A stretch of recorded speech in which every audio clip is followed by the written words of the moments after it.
Welcome to Pilgrim's Rest Channel. Our mission here is, well, it's foundational. We introduce spiritual books that have been passed down through the ages, all to offer the saints, to offer you rest and supply right here in the middle of your pilgrim journey, so you can regain your strength and, keep running the race. Today, we're starting a deep dive into one of the most powerful and prophetic texts in all of Scripture, Psalm 2. And to guide us, we're using the incredible commentary from Charles Spurgeon's classic, The Treasury of David. It's such a monumental psalm. Yeah. Spurgeon gave it the perfect title, I think. He called it the Psalm of Messiah the Prince. Mhm. And it really does set the stage for the entire rest of the Psalter. Our mission today is to pull out the deepest spiritual lessons from his four parts. First, you have the rage of the nations, then God's serene derision, then the Son proclaims the eternal decree, and finally there's this essential counsel given to rulers, and really to all of us. We want to see how this text, which is thousands of years old, truly impacts our spiritual walk today. Okay, let's just jump right into that dramatic opening. The psalm starts with this question of just sheer shock. Why do the heathen rage and the people imagine a vain thing? It drops you right into the scene of total commotion. You have creatures in arms against their creator, and the psalmist is just astonished. And what's so fascinating is that this rebellion is working on two levels at once. A critic named Lauf pointed out that David, the historical king, sort of has this twofold character. So the literal opposition he was facing. His actual enemies plotting against him. Exactly. That historical event has what he calls an uncommon glow that just pushes you past the politics of ancient Israel and points you straight to the higher matter. The spiritual David. To Christ, yes. It's prophecy written right into history. And the commentary really emphasizes this isn't just a fleeting protest, is it? This is described as deep-seated hate. That's right. The kings and rulers, they're deliberate. They don't just act rashly. The text says they take counsel together. They're organized, they're determined. And they're craftily moving against the Lord and his anointed. Yeah, and we see the ultimate chilling fulfillment of that later on in the book of Acts. Specifically, it's chapter 4, verses 27 and 28. The apostles are praying, and they recount how Herod, Pontius Pilate, the Gentiles, and the people of Israel literally gathered together against Jesus. So it wasn't just one group. No, it was a unified global effort. It crossed all these political and religious lines, all with one goal, to crush the Messiah. So if they hate God's rules so much, what is it that they actually want? What's the freedom they're demanding? They want the removal of all divine authority. That's the core of it. They cry out, let us break their bands asunder. Let us cast away their cords from us. Yeah. This is, the eternal revolt of the human heart, that hatred of God's restraint, the desire to be totally free to commit what Spurgeon calls abominations without any consequence. And that desire, that's the vain thing they imagine. It really brings up the central question for any pilgrim, doesn't it? Do we love the yoke of Christ, or do we somewhere deep down wish we could just cast it from us? And that distinction is absolutely critical for any kind of spiritual self-assessment. To an unredeemed heart, the law of God, those bands of his love, they feel intolerable, they're heavy. But for the saved sinner, that same yoke is revealed to be easy and light. It brings true freedom, not, slavery to sin. And speaking of that vain thing, this futile attempt to overthrow God's kingdom, Spurgeon gives this just stunning historical example that captures the absurdity of it all. Can you tell us about the Roman Emperor Diocletian? Oh, that is such a potent illustration of human arrogance. So Diocletian, after this massive, incredibly bloody persecution campaign, he actually struck a medal, and on it, it proclaimed the name of Christians being extinguished.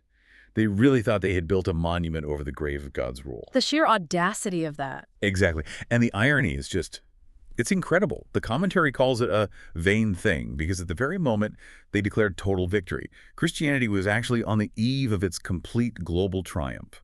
Their greatest effort to destroy the faith only served to highlight how indestructible it really was. Futility is just baked into rebellion. So we move from that noisy, frantic council chamber of plotting rulers to the next stanza, verse 4, where we enter the eternal counsel of the Most High.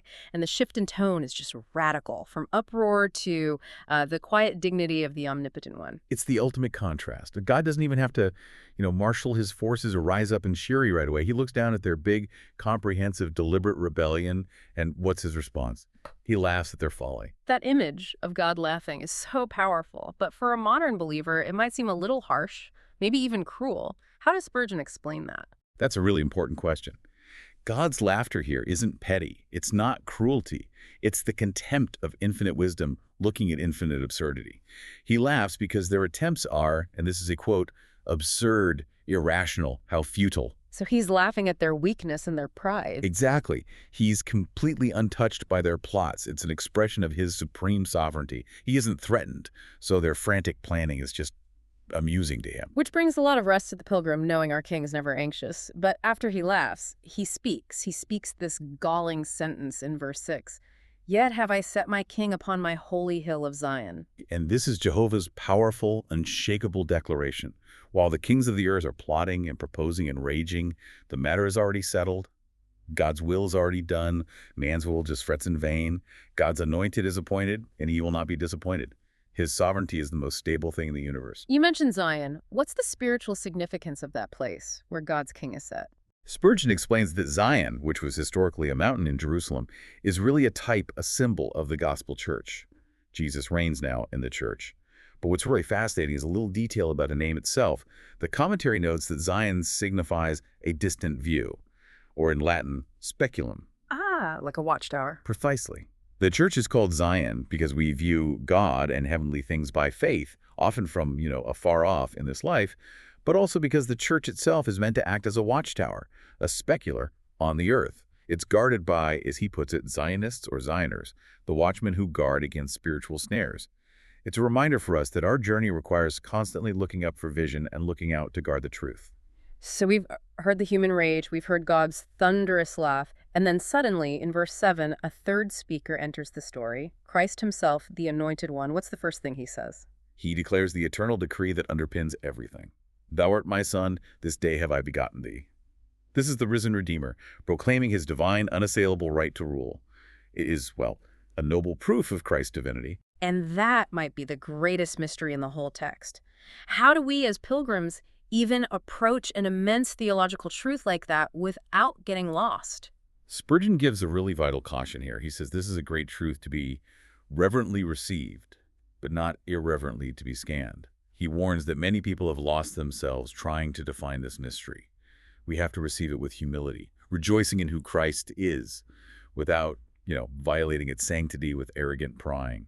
It assures us of the stability of God's plan, no matter what chaos is happening in the world. And this son has only to ask to receive his inheritance.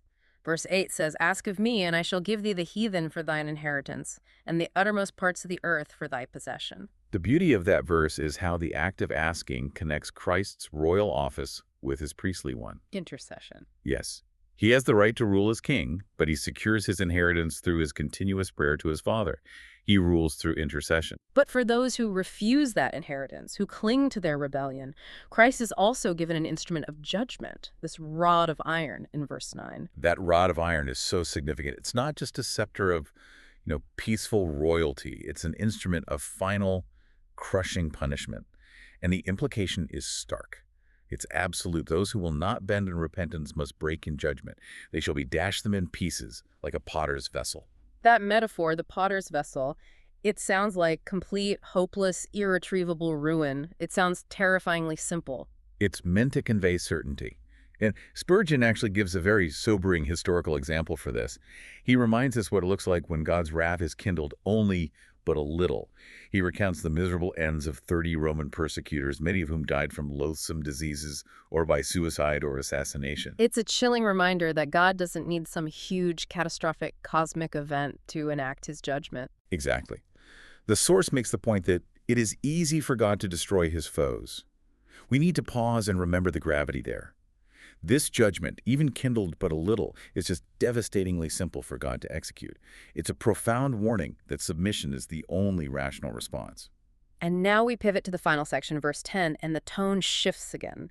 It moves from judgment to this solemn, gracious counsel offered directly to those same rebellious rulers. Be wise now, therefore, O ye kings. Be instructed, ye judges of the earth. This is really the ultimate takeaway for all of us, no matter our station in life. True wisdom for world leaders and for us personally is found only in abandoning that feudal warfare and just yielding cheerfully to Christ. The commentary says the gospel is a school for those who want to learn how to rule and judge well. We have to learn from the one true king. And in this final counsel, verse 11 gives what I think is a perfect guide for a balanced, strong life on the Pilgrim Road. Spurgeon calls it a sacred compound. Serve the Lord with fear and rejoice with trembling. That phrase is truly the key to spiritual equilibrium. You can't have one without the other. Fear without joy is just torment. It's a slavish, miserable service. But joy without fear, that's presumption. That leads to arrogance. So how do we, practically maintain that balance? The idea of serving with fear while rejoicing with trembling sounds almost like a contradiction. It does sound contradictory, but they actually work together. The fear of God, that deep, reverent awe for his holiness and power, that actually promotes spiritual joy. Spurgeon describes this reverence as the morning star which ushers in the sunlight of comfort. Wow. You know that feeling when you realize just how great God is, but at the same time how intimately he loves you? The fear magnifies the relief. We approach him knowing his power is infinite, which makes the comfort of his presence infinitely greater. So if we take the counsel, abandon the rage, learn to balance fear and joy, we arrive at the ultimate invitation in verse 12, the final command of the psalm, kiss the Son. This is it, the required act of total homage, subjection, and above all, true love. The commentary notes that this invitation is even better than the Old Testament desire to be close to God. We aren't left just wishing for intimacy. We're invited and enabled to kiss him now. It's the ultimate act of yielding. And what should our response be if we feel shame for that, or if we're despised for making such a public, loving commitment to Christ? We should never be ashamed of loving Christ in his gospel. The source reminds us to follow David's own response.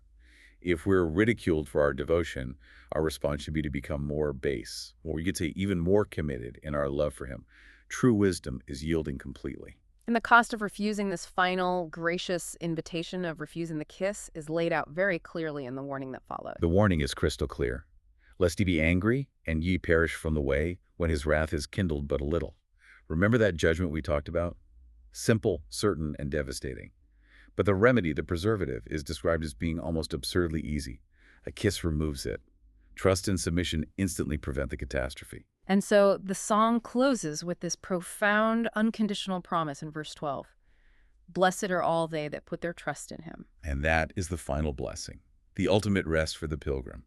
Your faith might feel, as Spurgeon says, slender as a spider's thread, but if it's genuine, you are blessed. The spiritual goal is clear. Strive daily to increase that saving faith. Trust is the final resting position. As we wrap up this deep dive, it's really worth seeing how Psalm 2 connects right back to Psalm 1, which we've looked at before. Oh, they are the perfect foundational preface to the entire book of Psalms. Psalm 1 contrasted the righteous man, who delights in the law, with the wicked, who are driven away like chaff. And Psalm 2 completes that picture. It contrasts the chaotic disobedience of the entire world with the sure, sovereign exaltation of Christ. Together they tell us, obey the Lord and trust the King. That is the entire foundation of the spiritual life. What a powerful journey through the ultimate sovereignty of Christ. For us as pilgrims, that message truly is the ultimate supply and rest. It's a reminder that even when the world is full of chaos and rage, Jesus reigns, and our trust in him is the only guarantee of blessedness.